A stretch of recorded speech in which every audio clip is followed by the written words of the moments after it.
Good afternoon, students. Welcome to class 12th. I am Rohit Chaudhary, teaching you business studies. Chapter 1st, Nature and Significance of Management. Today's topic is coordination. In the language of management, what is exactly the meaning of coordination? अगर इसका meaning समझते तो एक अपन simple सा एक example लेते जिससे आपको जल्दी समझ में आए. ठीक है, 3 डिपार्टमेंट्स है: मार्केटिंग, प्रोडक्शन, परचेज. मार्केटिंग वालों ने फोरकास्ट किया कि मेरे को इस साल this financial year 1 lakh bikes मेरे को बनानी है. सॉरी, बनानी नहीं है, सेल्स करनी है. ठीक है, सेल करनी है.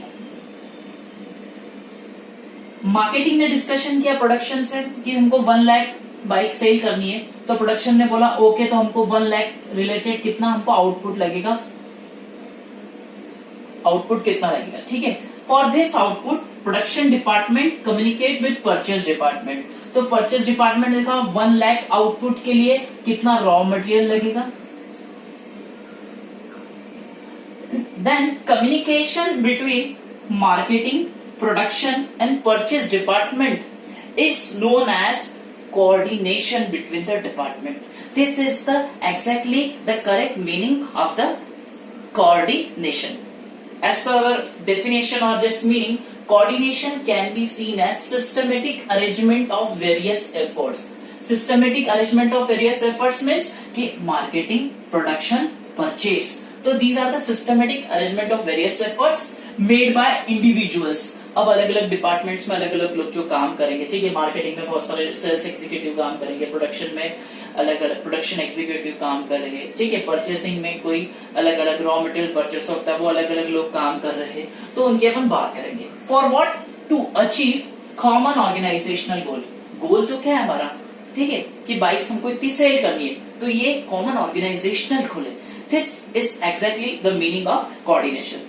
As I said earlier, it is written here. For example, suppose A, B, C Limited has following departments: purchase department for purchasing raw materials, production department for producing output, marketing department for sales.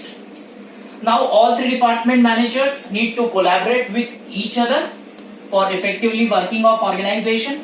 Like marketing manager give sales target, on the basis of which production department will make the production budget, and on the basis of production budget purchase manager will design the purchase budget.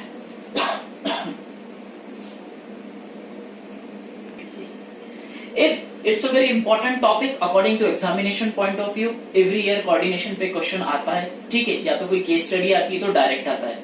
If there is a question in the question paper for 2 marks or 4 marks or 5 marks, so first of all you write the meaning or definition in your language, then just write an example also.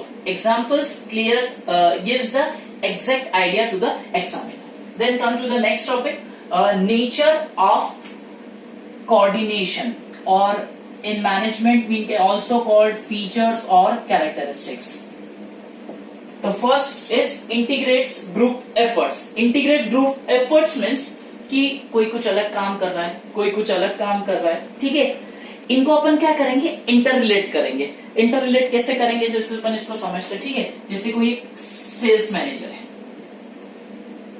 ठीक है, sales manager क्या कर रहा है कि उसके department में जो अलग अलग सेल्स एग्जीक्यूटिव उनको अलग अलग वर्क दे रहा है कि आपको, जैसे मैंने बोला कि 1 लाख आपको सेल करनी है बाइक, तो वहां पे 10 सेल्स एग्जीक्यूटिव है. ठीक है, तो 10 को उसने टारगेट दिया 10,000 को ईच. तो this target, individual targets, if we integrate this target if we complete this target by a single individual, then it's move or convert into a group effort. Next thing is continuous process. It is never ending process. ऐसा नहीं है कि एक function में होगी या एक organisation में होगी, नहीं, ये हर जगह होगी. ठीक है, therefore it is start from planning to controlling.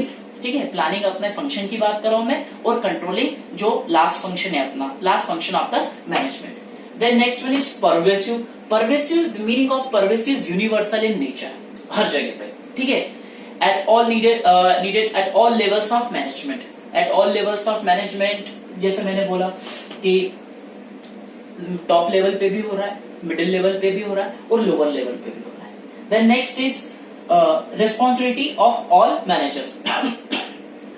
Then next, responsibility of all managers. Responsibility of all managers means, suppose top level, middle level and lower level. Top level communicates with his subordinates.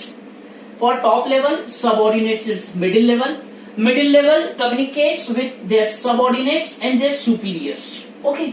जैसे middle level बात करेगा top level से, middle level बात करेगा lower level से, क्योंकि उनको सारे लेवल्स पे ये चीज चेक करनी है कि वर्किंग प्रॉपर हो रही है कि नहीं हो रही है. Working means I mean to say that कि कोऑर्डिनेशन है कि नहीं वर्क. क्योंकि जो टॉप लेवल चाहता है, उन्होंने जो प्लान्स बनाए, तो उसको प्लान्स इन्होंने बनाया, एक तरह से मास्टर प्लान बनाया टॉप लेवल ने, ठीक है.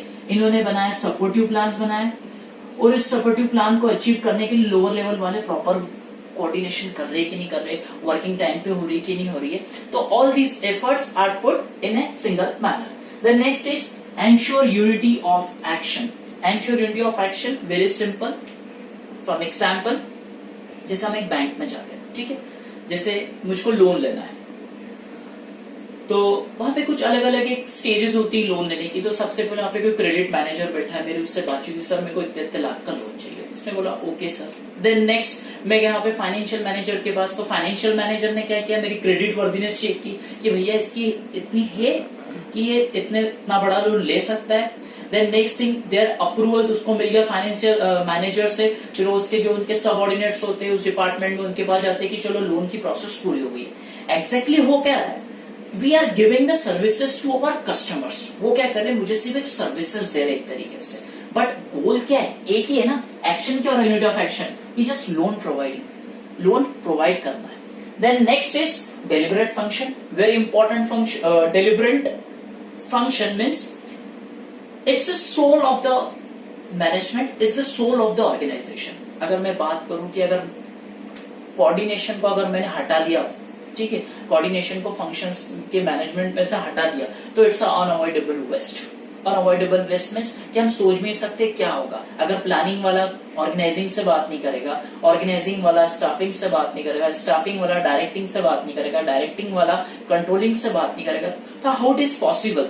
तो coordination is the essence of management, it is inbuilt in that. Okay, that's all.